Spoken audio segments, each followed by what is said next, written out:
Greetings, YouTube. Today I'm going to be talking about the film Kingsman. I initially saw this trailer and I'm like, that looks kind of interesting. I like films that are kind of homages to the classic James Bond Man from U.N.C.L.E. vibe. But I didn't get to see it when I was at the theater, so I'm like, I don't think I need to see it in a movie theater. And it didn't price drop as far as the DVD or Blu-ray for quite a while. I finally got it on sale last weekend for $10 on the Blu-ray, which is more than I normally pay, but I really wanted to see it. And one of the things that kind of sealed its fate as far as my desire to watch it was that my friend Amelia had gone to see it in the theater. And she had asked me a question about one of the scenes. And my discussion here is going to be all full of spoilers, so if you don't want to have the film spoiled for you, don't listen to this. And she'd asked about a scene involving a room being flooded, and the clever people inside the room used metal hoses to get air supplies through a toilet. A clever idea in theory, one that wouldn't work. Why wouldn't it work? Take a 5-gallon bucket, fill it up about halfway, and go pour it into your toilet. I can guarantee you your toilet is not going to overflow onto the floor. Why? Because when there's a certain amount of water pressure in the toilet, it will naturally flush itself, even if you don't hit the little button or a little lever or whatever have you on your toilet. Which means that room, after a certain point of filling, would just begin to drain out of the toilets and continue to drain. So you'd have to continually to pump the room to keep the level where it was, which is a problem they would have had in that situation. In real life, when they filmed that scene, apparently the computer screwed up and it released all the water at once, as opposed to releasing it under a controlled manner, and the people panicking in the room was real. So that kind of made me think, okay, I got to see this. I got to see if my friend Amelia really had a point. From what she described, I said, yeah, you're right, it wouldn't work. So I got to see this to see if it actually is correct. And she was correct, and I was correct. It wouldn't work. So the main concept here is that we have a group of private Secret Service men, and in the event of the film, during the course of the film, woman. They have connections to the British government, but they are not actually part of the British government. They are independent operators with the British government's best interests in mind, at least in theory. So when you have institutions like this that have no supervision, it always makes me really nervous. Because what happens if they decide to do something that they think is in the best interest of the British Empire, but no one else does? So yeah, this is not only an interesting idea for a spy group, it's also an interesting idea for a supervillain group. But we'll say that for the most part, these folks are up and up. They've been around for a while, and they are loyal to the Empire, and their goal is to make sure that things flow smoothly and everything gets done the way it has to get done. And the film opens with one of their agents dying, who ended up becoming the father of our main character, Eggsy. An interesting name choice. I like the name Eggsy. Now, here's where the film, or not the film, but here's where the concept behind the film, the actual storyline I'm being presented with, kind of begins to fall apart for me. They had these highly trained agents, most of whom are from the upper crust. Okay? And the guy that dies is solid middle-class British citizen. He's killed, can't tell his wife why, because he's a secret agent. She's given a nifty little medal, but apparently nothing else. There doesn't appear to be a death benefit. This organization is worth billions, and they can't seem to pay her a monthly salary to make up for the fact that her husband died in service to the realm. So they just take the family of this loyal agent and throw him under the bus and walk away. And the agent himself wasn't smart enough to set up an annuity to care for his child and wife in the event, very likely event, that he would die while a member of this Secret Service. Because if we did that, if Eggsy and his mom had a nice, stable household that never altered, they were always solid middle class, and he went to private education, and he went to Eton or some other place to get his final education, he would not be identifiable for us. You and I would not identify easily with an upper crust British boy. We just wouldn't. Not to mention, the director and writer would not be able to make comments about class, which is what they wanted to do. So instead, we have a storyline where I have to be led to believe that the organization, the Kingsmen themselves, threw the agent's family under the bus, and the agent himself threw his own family under the bus because he didn't plan properly. He did no estate planning whatsoever.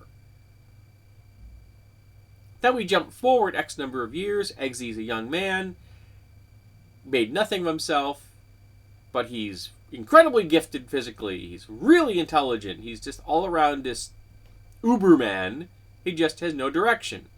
And along come the Kingsmen to give him direction. Woo. In the meantime, his mom's married an absolute thug and asshat. And he has a younger sister from this second marriage. But they're living in public housing. They're not doing well. Again, because both the Kingsman and his father threw the family under the bus. So the storyline starts. We get the whole class thing. All the other members of this team trying to get into become Kingsmen are all, the Eton set, and he's the only blue-collar family background, or even lower than that. I guess if you're living in public housing, you're not even probably considered blue-collar in some ways. But the film is very white. This is a very white film. There's not a lot of representation of women in it. We have 2 women characters in it, really. I don't know why more of the organization couldn't have been women, but it wasn't. There were not, as far as I could tell, on the actual Kingsmen themselves, there didn't appear to be anyone of color at all. Because I don't know if you're aware of this, but in the British Empire, there are brown people and black people. Really, there are. Something about the British being in charge of India for a really long time? I'm not sure. But, so, those elements of the film bugged me. But as an homage to the classic James Bond films, and the people in this film looked awesome in their suits, which actually was an actual line of clothing. And I'm looking forward to the sequel. I really am. Hopefully they'll do a decent job. So yeah, it was a lot of fun to watch. The action was solid. Interesting that they kept the camera framed right in the middle of the film.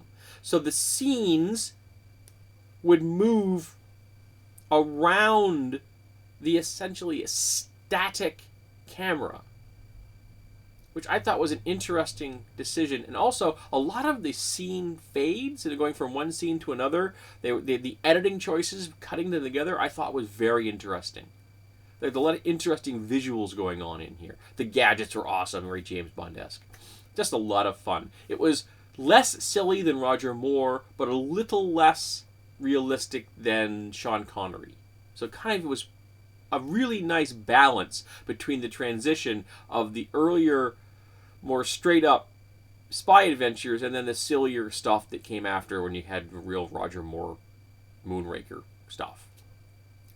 So they really danced that line. I think they did a nice job. Now, the last comment I'm going to make is about our evil supervillain played by Samuel L. Jackson. Done very well, and apparently the lisp he had in the film was his. He used to have one, apparently, so he was very naturally able to recreate the lisp that he himself used to have. The idea behind this guy, he's a super genius, and he's a billionaire, and he wants to change the world for a better place by reducing the number of humans. Awesome! There are lots of ways you could achieve that. He decides he wants them to murder each other. Not the best way. Now, he decides to do this through giving away a SIM card to everyone on the planet free of charge. But he does it in an incredibly small amount of time, so maybe you have penetration of, say, half the population, maybe at that point. So say there's 3.5 billion of these SIM cards out there. And at a predetermined point, this thing's going to broadcast a signal. The signal's going to turn off your inhibition in your brain and ramp up your aggression. So everybody becomes an enraged ape from like 28 days later. Okay, so no higher cognitive thoughts. People can use guns if the guns are in the room or on them, but they're not going to be able to like unlock doors to get to guns. No nuclear missiles are going to be launched because that requires multiple steps of cooperation. That's not going to happen. But there's going to be lots of people hitting each other and beating each other, knives, swords, clubs, you name it. There's going to be a lot of mayhem. The switch this guy designs for this device requires his hand to be on it. So for the entire time this device broadcasts a signal, he has to keep his hand on it. Okay? It's all hooked into cell phones, which means the maximum time that this thing's going to broadcast is about 6 hours. And I'm being very generous with a 6-hour runtime on a cell phone, okay? And in that 6-hour time period, millions of people would die. But it would not be a species cull.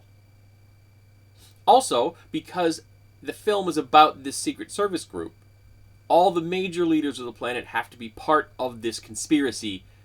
They're on the inside. They agree with this guy. Yes, we should kill 90% of the human species for benefiting of the planet or something like some crap like that. And including the President of the United States, Barack Obama, and his entire cabinet all agree to this. Now, the reason they had to do this from within the storyline concept is if all the leaders of the world said, screw you, we're not going to be involved in killing our own population, then the film is then about the fact that the leaders were either killed or kidnapped to keep them out of the way so he could go on with his plan.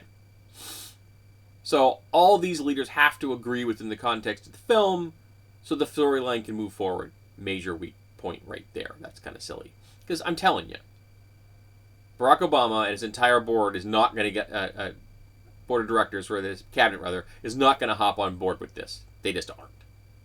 All right? I'm not even going to say that the Bush administration would have signed on for this.